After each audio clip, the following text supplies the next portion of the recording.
And I find it a whole lot easier just to go ahead and remove the chain guard, make your life easy. So there's 3 screws on the Classic anyway. There's 3 screws on the right side and 2 on the left side. Okay, so with the chain guard removed, take the wrench in your toolkit, and you can kind of back that out a little bit to get some more torque. Get that on there, and you loosen it up a bit. And when the bolt starts to spin, take the other wrench and you put it on the other side. Okay, now the axle won't go forward, so what we have to do is loosen these up. So half 1, half 2, half 3, half 4, half 5, half 6, half 7, half 8, half 9, half 10. You can do the same on the other side. 2, half 3, half 4, half 5, half 6, half 7, half 8, half 9, half 10. Okay, now. Okay, so now the axle's fully forward. And now I'm going to break the master link and just roll the new chain on. Alright, I realized I'm going to need to cut the chain because the chain I have is too long. So the first thing I'm going to do is just pull the old chain off. I always install silicone sealant on the master link clip, so that the link doesn't come off. And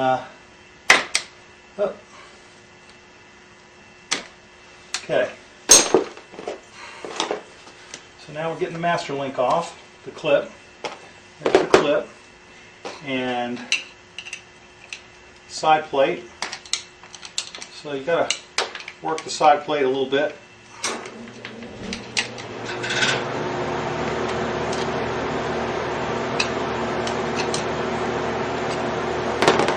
And now the side plate's off.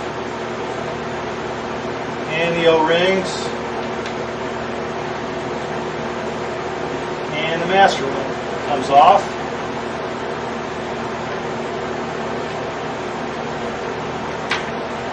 Okay, there's a couple O-rings on the other side.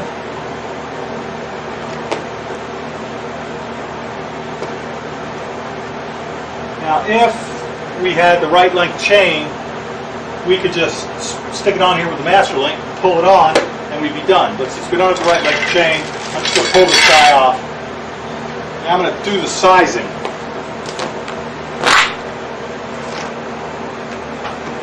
I know the one that came off is the right length.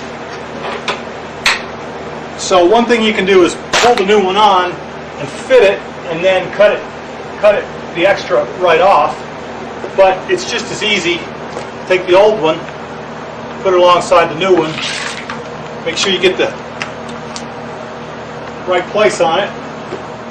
So I've looked and I've lined up the pins all the way up the chain to make sure that it's the right length. Now it should be 10 links too long. So that's 1, 2, 3, 4, 5, 6, 7, 8, 9, 10. Right.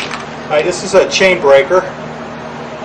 So the way the chain breaker works, that's about a $20 tool available in most motorcycle shops.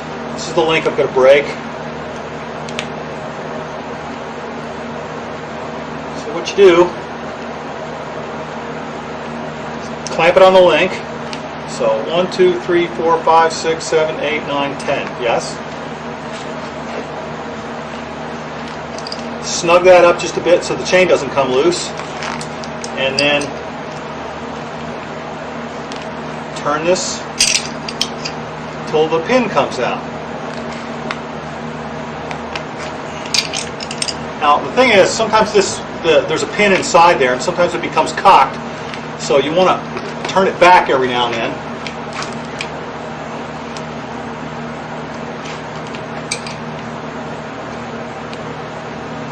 Here, stop the camera. All right, so we had to take a little break, and it's kind of hard to get this thing started, but once you get the pin starting to come through, once you get the pin moving, it cranks through pretty easily. You can see the pin coming out the other end here. And the trick is not to break the pin in the tool. Extra pins are available, replacement tool parts. Okay, so then when it gets easy, there's the pin. That's the link pin. And then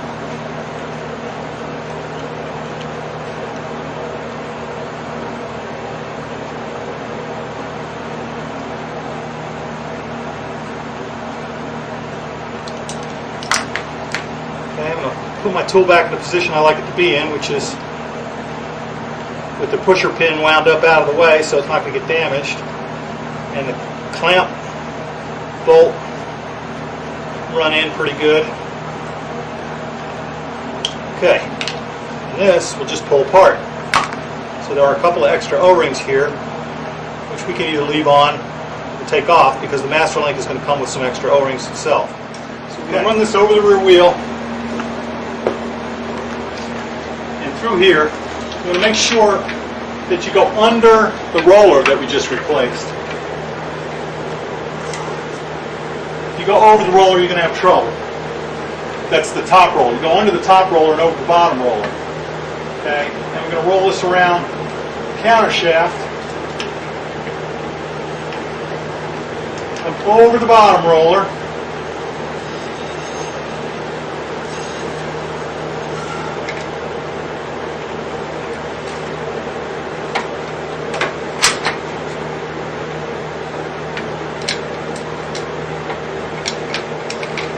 Now the thing is, you want to get the ends of the chain lined up on the sprocket so that it makes it easier to put the master link in. Okay. So this DID chain came with a master link, which I found out the hard way that it's important to use the right master link for the chain that you have, because different brands of chain use master links that are not identical. Now this type of master link is a press fit master link, and you need a special tool to go with this master link. I don't have that tool, and I don't like the press fit links anyway, so I'm going to use a clip type.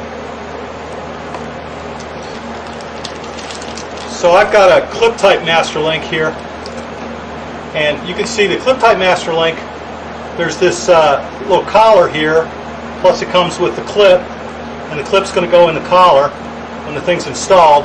And the crimp type is like that. When you put this guy on, you need to take a punch or the special tool and swedge that out after you've got the side plate on. I don't like that kind. I like this kind, so that's what I'm going to use. Now both of them come with a little packet of grease. So what you want to do is grease up the pins .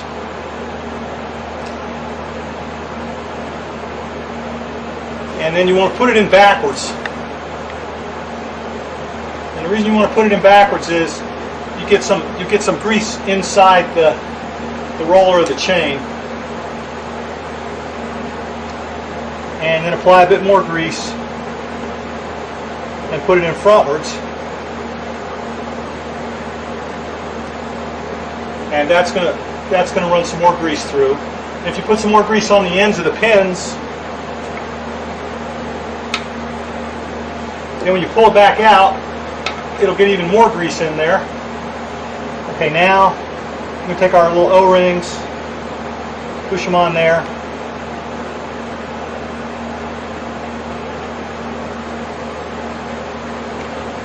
Okay, I've already got one on there, so there's that one.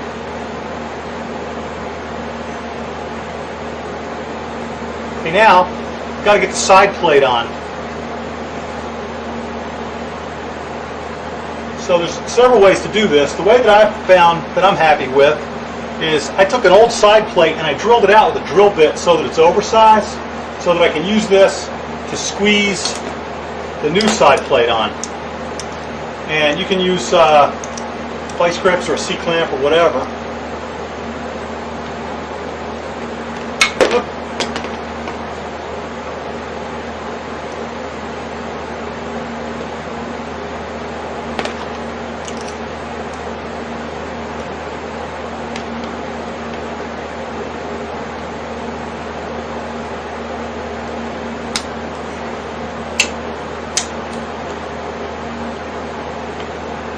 So I'm putting the one end of the vice grips on the pin on the inside, and then this just slips right off, and you can see that the surface here that this thing needs to hook into, the groove is there. Actually, that's not quite on there far enough, so I'm going to go again.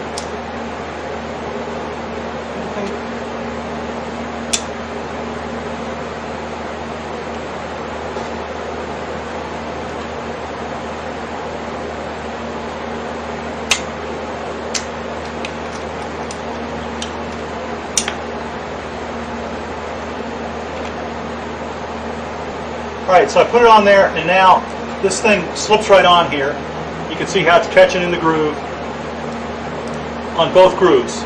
So that link is pressed on there far enough. So having done that, I'm going to take a little bit of spray cleaner and a rag. Stop getting the rag. A little bit of spray cleaner. I got the brake cleaner. Spray some on a rag or a paper towel and clean the side of the link off. You don't want to get a whole lot of stuff in the O-ring. Just want to try to get the side of the roller, the side of the link cleaned off, and the master link clip cleaned off. I'll clean this again. Now, the thing to put the clip on is you want the closed end in the direction of travel. So we're going to put it on like this.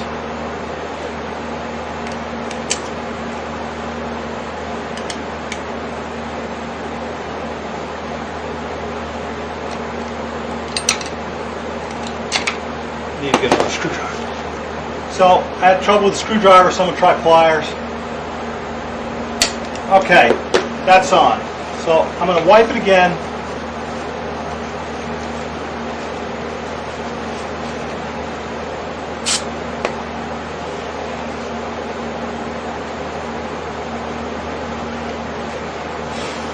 So that's good and clean, and it's dry. And the reason that we do that is so that you can put a little bit of silicone seal on here, and it will stick to everything.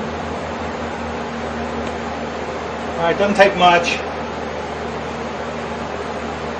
And you stick it to the link, and you stick it on the pins, and you stick it in between the center of the link so it sticks to the side plate. And you want to give that overnight to dry if you can before you ride the bike, so that it has a chance to set up good. Okay, one more thing is maybe take a screwdriver and pry the side plates up a little bit to make sure that they're maintaining some tension on the side of the master link clip. So what that's going to do is give it a little extra incentive not to come off. Okay, so we have the chain on, and so now we need to adjust it. So you can see there's a whole lot of chain slop. So what I'm going to do is tighten it until the washer doesn't slop around anymore. So what I'm going to do is, I don't want to be able to like slide the axle around, but I do want to be able to move it. So I counted the turns when I took the wheel off, and if I hadn't replaced the chain, I would just count them to go back, and it would probably be maybe a half a turn or a turn more. But in this case, let's just half 2, half 3, half 4, half 5, half 6, half 7. We'll do 7. Half 1, half 2, half 3, half 4, half 5, half 6, half 7. Alright, so let's see where we are. Now, I've got these marks here. So this guy has got the 5 mark. And you can see that chain kind of looks okay. The 5 marks in the window, so I'm going to check it on the other side.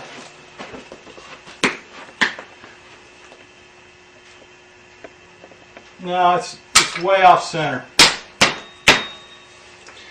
Okay, so that side was back a little too far. So maybe we'll give it another half 1. Half 1. Okay. Now with a worn chain, you got to do this in a lot of places, but with a brand new chain, it's the same all over. Okay, so that's pretty good. Now the way to measure your chain, stop. So if you read the tag on the side, it says 20 to 30 millimeters chain tension without load. So 25 millimeters is an inch. So we're looking at about an inch to maybe inch and a quarter of free play. So now if I put this here and push the chain up, I've got this set to about an inch and a quarter. So that looks to be just about right. It might be a little on the loose side, but a little on the loose side is okay. A little on the tight side is going to wear out a chain. A new chain is going to loosen up, so I'll probably have to adjust it again within a week or so. But in any case, I want to check these marks, and I see the 6 mark is just in front of the back of the window. So check the one on the other side, and it is indeed symmetrical. If it's not symmetrical, your wheel's going to be cocked and your tire's going to wear faster. So now, what I want to do is tighten this up.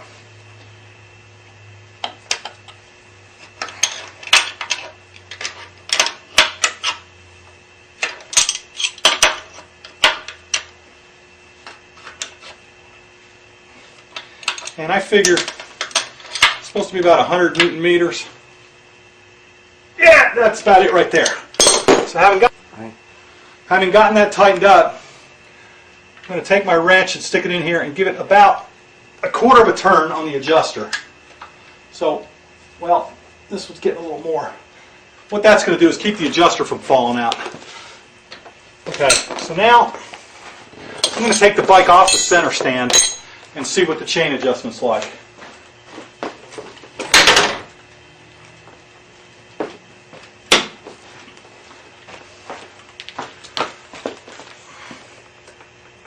And it still looks plenty good.